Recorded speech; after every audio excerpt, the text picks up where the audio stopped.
Okay, so today's video is the 10th and final episode in our series that we've entitled Huge Options Trading Blunders. We've decided to produce this series for traders who are serious about trading options for a living and badly want to succeed, but they keep getting sidetracked by pursuing strategies with huge flaws in them instead of taking the proper steps to excel and improve as an options trader. I'm the head trader of SMB Capital's options trading desk, and I can tell you for many years of experience that I've seen every one of these mistakes that we're describing in these videos, and some of them I have fallen for myself when I first started trading. They're real, and if you're serious about trading for a living, you really need to pay close attention to these videos so that you can avoid serious problems and unnecessary detours in your trading journey. So if you're committed to trading full-time as an options trader, then I urge you to watch this video and the rest of the videos in this series so that you don't fall by the wayside like so many aspiring traders who don't want to spend the time to learn the actual truth about the rewards and challenges of options trading and the skills you'll need to truly succeed. Take a realistic path to your trading goals, which are attainable if you're serious and willing to put in the work to succeed.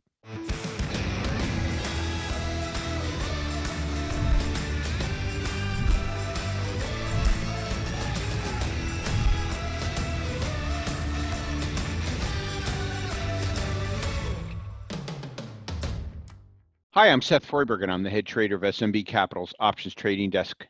SMB Capital is a proprietary trading firm located in Midtown Manhattan, and we provide capital for options and equity traders from all over the world, trading both remotely and in our offices here in New York City. Now, I'd like to suggest that you click on our subscribe button right now so that you don't miss any of our free trading videos that we produce for traders and investors all over the world. They're really very valuable.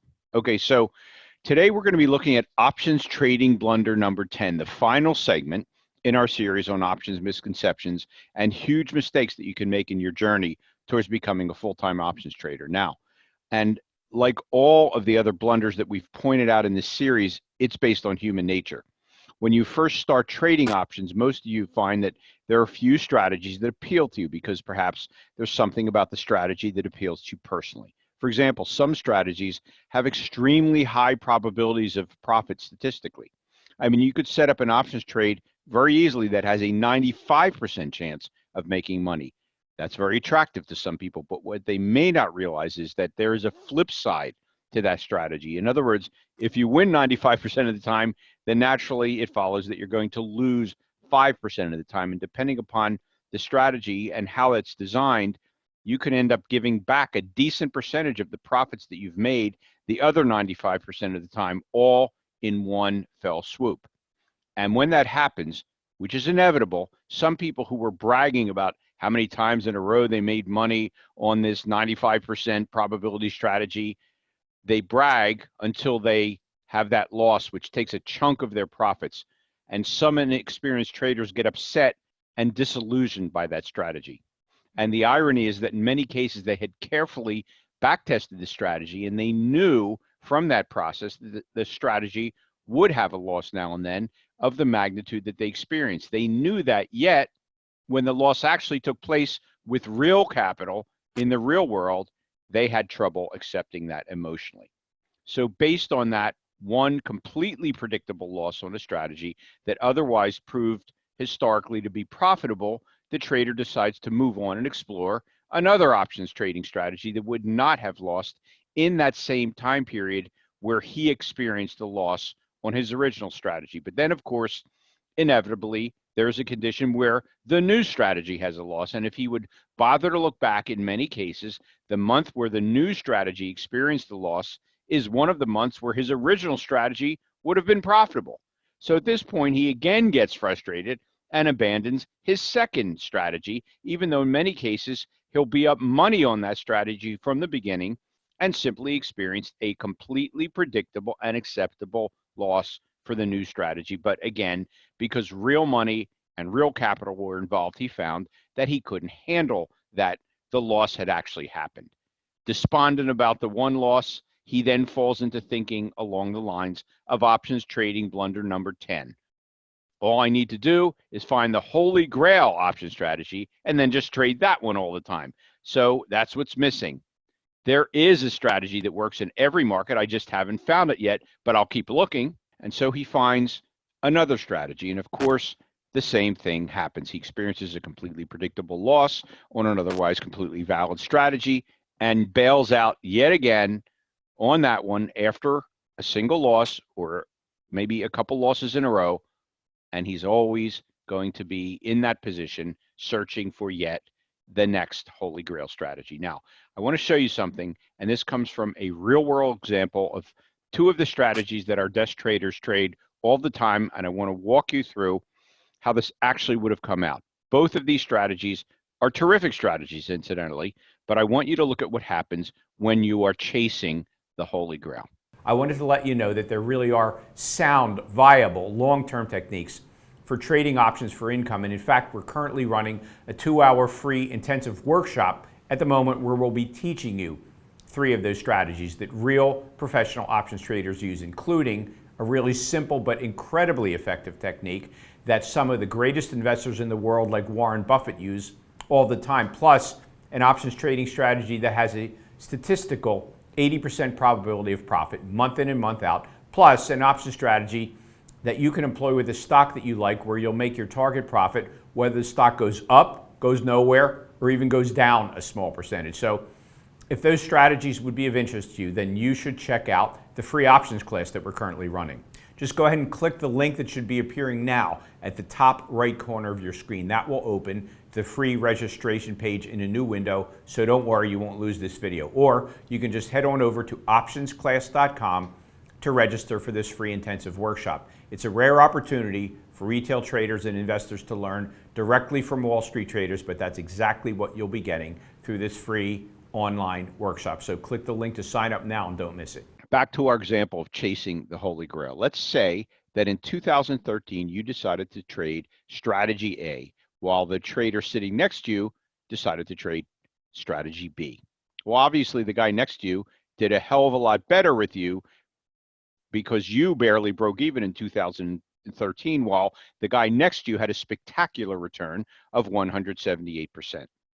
Now, these are not pie in the sky numbers, incidentally. These are the results you would have approximately gotten implementing these two strategies strictly by their guidelines in 2013. Okay, so you're no fool, and you decide that in 2014, you're going to trade the way the guy next to you traded, because obviously that must be the holy grail strategy. And so you switch over to strategy B in 2014. And while strategy B certainly did have a strong year, it turns out that strategy A actually had the superior year in 2014. So then you think to yourself, well, I guess that was a mistake, right? I guess the strategy A was the holy grail after all. So in 2015, I'll switch back to strategy A. And as it turns out, strategy A did in fact have a slightly stronger year than strategy B in 2015. And so you're thinking, okay, I'm set. I've got this. I'll just stick with strategy A, which after all is the holy grail from now on. And so you move into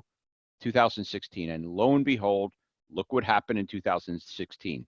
Strategy A experienced a big loss, while strategy B was up a respectable 24%. So you figure, okay, I've learned my lesson. I'll move back to strategy B, which I now realize is the holy grail. And so in 2017, while both strategies did have a solid year, strategy A actually outperformed strategy B, as you can see. But you had switched back to strategy B, and so again, you're on the short end of the stick in 2017 as well. So you naturally would have switched back to strategy A, which actually had a nice year that next year compared to strategy B. But this is the point at which I'd like you to take a look at all 3 strategies. Had you stuck with strategy A through the entire 6 years, you would have made a 409% return. On the other hand, if you had just stuck with strategy B, you would have done even better over the 5-year period, 578%. But had you kept switching back and forth between strategies, choosing the strategy that happened to produce the best return in the previous year, your return would have been worse than sticking with either of the individual strategy. And that is not an accident. That is the fallacy of what we call chasing returns, and it is bound to fail. And the reason it's bound to fail is that each strategy has its strengths and weaknesses, and in certain markets, some strategies will simply do better than others. Over a 6-year period, a lot of different kinds of markets can emerge and bring out the strengths and weaknesses of each strategy. So if you make the fatal mistake of chasing returns, searching for the Holy Grail strategy, you will invariably end up worse than had you simply trusted your backtest, accepted that each strategy will go through its strong and weak periods, and realizing that those strong and weak periods are almost impossible to predict ahead of time. So what I'd like you to take away from today's video is that there is a fallacy in the concept of chasing returns. Please know that each strategy has its own strengths and its own weaknesses, and that an otherwise terrific strategy is going to have its moments of weakness. It is almost a certainty that if you flip back and forth between strategies, chasing the returns of the previous year, having no idea if market conditions will remain the same or change drastically from that previous year, that you will almost certainly perform worse as a trader than those who persevere intelligently with solid strategies and don't get caught up in totally predictable setbacks that will affect any solid strategy now and then. In other words, there is no holy grail strategy that works, that is superior to all other strategies in the market at all times. But there are lots of very strong strategies that have occasional weak moments, and professional traders know and understand that. So with that, we've completed our series on the top 10 blunders that options income traders fall into. If you haven't seen the others, I strongly advise you that you go back through the playlist and watch them all, as they will give you a crucial roadmap for pitfalls to avoid in your journey to become a full-time options income trader. Now, just to remind you, as I said earlier, if you enjoyed this video and learned something valuable from it and would like to learn the details of 3 real-world option strategies that professional options traders use all the time, then you should check out the free options class that we're currently running. Just go ahead and click the link that should be appearing now at the top right corner of your screen. That will open the free registration page in a new window, so you won't lose this video. Don't worry. Or you can just head on over to optionsclass.com to register for this free intensive workshop. It really is a rare opportunity for retail traders and investors to learn directly from Wall Street traders, but that's exactly what you'll be getting through this free online workshop. So click the link to sign up now and don't miss it. And please don't forget to click on the subscribe button right now so you won't miss free trading videos that we're posting constantly on our channel to help you to improve your game as an options trader.